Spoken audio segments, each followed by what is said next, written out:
Le péché impardonnable existe. Je vous donne l'exemple, oui, après les enseignements, d'une femme de pasteur qui était vraiment une vraie servante de Dieu, vraiment une vraie servante, qui vraiment allait partout pour servir Dieu. Elle allait partout, elle rendait ministère, elle avait les dons et elle avait la profondeur de la parole. Quand elle parle, les âmes sont touchées. Quand elle exhorte, quand elle édifie, quand elle console, les gens reviennent au Seigneur. Et elle avait des dons. Elle manifestait aussi ses dons par la puissance du Saint-Esprit. Un jour, elle a dit vraiment, je manifeste tous ces dons, je fais tout cela, mais je suis pauvre. J'ai même le don, la voix pour chanter, pour louer Dieu. Et pourquoi nous sommes toujours dans la pauvreté?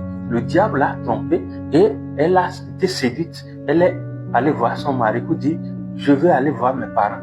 Elle est sortie de la maison pour dire qu'elle veut aller voir ses parents. Mais, bien aimée, elle est partie comme ça. Elle a renoncé au mariage.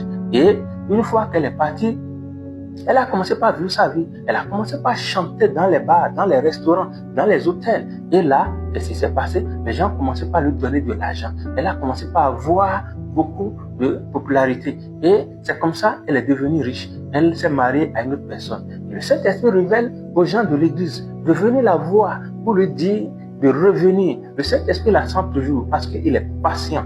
Elle dit qu'elle n'a pas besoin de tout ça. Non, qu'elle continue de vivre sa vie. Elle est à l'aise ici. Et c'est comme ça, les gens allaient. Parce que là, elle a déjà perdu la foi. Elle a déjà perdu la foi. Elle a déjà fait comme ça, naufrage dans la foi. Elle a déjà sacrifié, saboté, oui, la mort de Jésus sur la croix. Et c'est comme ça qu'elle dit qu'elle ne croit même pas en ce que Jésus est ressuscité d'entre les morts. Parce que s'il est ressuscité, les douleurs ne vont plus encore exister dans sa vie. C'est comme ça, un jour, après des années, elle a rompu encore des mariages, parce que personne ne voulait la prendre pour toujours. 6 mois, 1 an de mariage, les gens la laissaient. Elle s'est unie avec un homme récemment, et c'est comme ça, l'homme l'a amenée dans les hôtels. C'est comme ça, elle était dans une chambre d'hôtel un jour. Un frère a reçu une révélation d'aller dans telle chambre d'hôtel, tel numéro. Le frère a toqué à la porte, c'est la femme qui ouvre. Et qu'est-ce qui s'est passé? Le frère lui dit, le Saint-Esprit me dit, Michel, je te dis, c'est un dernier avertissement. Reviens avant qu'il ne soit trop tard.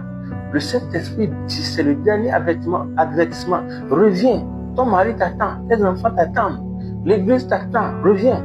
Mais la sœur en Christ, femme de pasteur, a dit, non, je m'en fous avec votre Saint-Esprit. Je m'en fous avec votre Jésus. Repartez avec votre Jésus.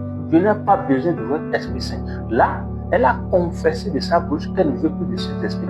Elle avait déjà foi en temps, quand elle voulait naître, que Jésus est ressuscité d'entre les morts. Elle a renoncé aussi à la mort de Jésus. Elle dit qu'elle s'en fout du tout de repartir. Qu'elle ne veut plus rien faire avec Jésus, ni avec le Saint-Esprit. Et c'est comme ça. Ce jour, le Saint-Esprit est parti d'elle. Ce jour, le frère a reçu rapidement la voix du Saint-Esprit dire, c'est fini, il ne faut plus prier pour elle. Que l'église ne prie plus pour elle. Que l'église ne s'agenouille plus pour elle. Parce qu'elle a comme ça commis le péché impardonnable. C'est ce qu'on appelle péché impardonnable. Et Dieu va nous épargner de ce péché. Shalom.